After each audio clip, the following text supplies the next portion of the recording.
मौत के प्लेटफॉर्म तक जाने वाली नर्क सीढ़ियों पर जिसने भी कदम रखा भगदड़ का शिकार होता चला गया। आखिर रात में कैसे अचानक भीड़ भाग खड़ी हुई। मौत के प्लेटफॉर्म नंबर 14 का पूरा सच क्या है, भगदड़ से ठीक पहले और उसके बाद में क्या मंजर था, चश्मदीदों की जुबानी पूरी कहानी सुनिए। निकल गए, मेरी ननद बेचारी उधर ही उसका वेट कर रहे थे कि अब आएगी वो, लेकिन जब गए तो उसके सारे कपड़े बिखरे पड़े थे, वो मर चुकी थी। जो बहन थी वो आधे घंटे बाद मिली हमें, तो जबकि वो आधे घंटे बाद मिली तब तक वो मर चुकी थी। घसीटते बाहर निकाले देखे, पूरा सांस थोड़ा थोड़ा चल रहा था। फिर यहाँ ले गए हॉस्पिटल, दम तोड़ दिए एम्बुलेंस में। मौत के मंजर को बयां करते चश्मदीद अब भी गम और दहशतों में हैं। जरा सोचिए, जो पुण्य के पथ पर निकले थे उनके चारों तरफ लाशें बिछी हों तो क्या हाल हुआ होगा। लेकिन ये तो सिर्फ दर्द की कहानी है। दर्द देने वाली बदइंतजामी की कहानी तो कलेजे को चीर कर रख देने वाली है। सारे लोग मरे थे, उनको देख के तो बहुत अजीब सा लग रहा था। बहुत सारे लोग मरे हुए थे यहाँ पे, 25-30 आदमी यहाँ पे, कोई पुलिस कर्मी के यहाँ पे नहीं। हुआ क्या था? ऊपर से नीचे आ गए, एकदम हादसा हो गई थी। कोई ट्रेन आने वाली थी 13 नंबर प्लेटफार्म पे, उसके चक्कर में भीड़ भड़का, लोगों को लगा कि एक ही गाड़ी है, इस चक्कर में काफी नुकसान हुआ है। यानी ना कोई इंतजाम, ना कोई फिक्र, बस महाकुंभ का प्रचार कर जिम्मेदारों ने इतिश्री कर ली। ये तस्वीरें सिस्टम की हर लापरवाही को बयां कर रही है। वो अलग बात है कि बाद में इंतजामों के दावे किए गए, लेकिन पहले नींद से जागते तो लाशें क्यों गिरती।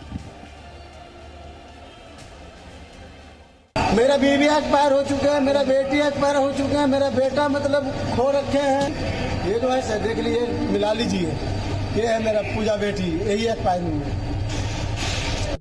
जरा सोचिए, इस पिता का क्या गुनाह था कि उसने दिल्ली की डरावनी रात में अपना परिवार खो दिया। क्या गुनाह उन 18 जिंदगियों का था जो बद इंतजामी की मौत मारी गई।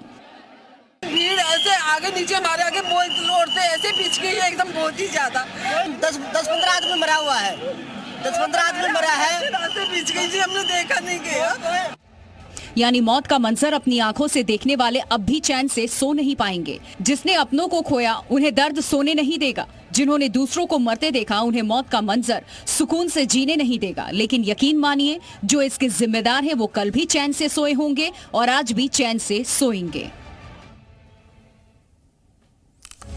भगदड़ को लेकर अब तक कई थ्योरी सामने आई है, लेकिन हर थ्योरी की वजह एक ही है, लापरवाही और ऐन वक्त पर नई ट्रेन का ऐलान। लेकिन जब प्लेटफॉर्म नंबर 14 पर खड़ी भीड़ अचानक 12 और 16 नंबर प्लेटफॉर्म की तरफ भागी तो एक्चुअल में हुआ क्या था वो समझना बेहद जरूरी है। कुछ लोगों का दावा है कि प्लेटफॉर्म नंबर 12 पर नई ट्रेन के ऐलान से भगदड़ मची।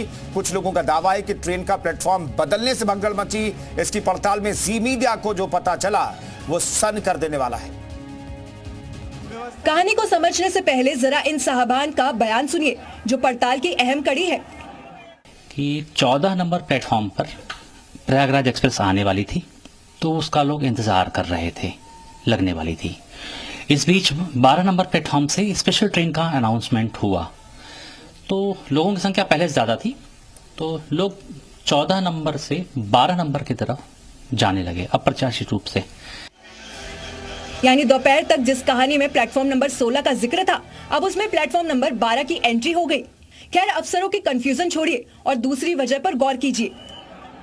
सर वो पीछे से भीड़ आई और उसमें मेरी बहन दब गई सर, अभी हॉस्पिटल लेके गए हुए उसे। आप लोग कहाँ जा रहे थे? अब ये प्रयागराज जा रहे हैं और कहाँ जाएंगे सर? कितने लोग हैं आप? कितने लोग हैं? हम 16-17 लोग थे सर। ग्राउंड पर हमने जब सीढ़ियों पर हादसे की पड़ताल की तो मंजर होश उड़ाने वाला था।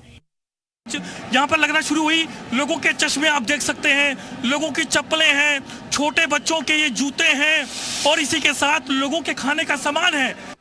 यानी चश्मदीदों, अफसरों और ग्राउंड की पड़ताल से जो समझ आया उसमें हादसे की वजह निकलकर सामने आई है।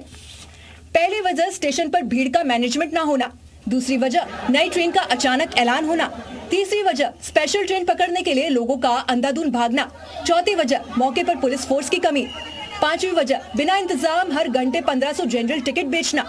यानी पहले बेहिसाब टिकट बेचे गए, फिर स्टेशन पर ट्रेनों की मौजूदगी नहीं मिली, भीड़ बढ़ती गई और अचानक नए प्लेटफॉर्म पर नई ट्रेन का ऐलान, जिसको पकड़ने के लिए भागे भीड़ ने वो दर्द दिया कि नई दिल्ली रेलवे स्टेशन के इतिहास पर कालिक की तरह चिपक गया।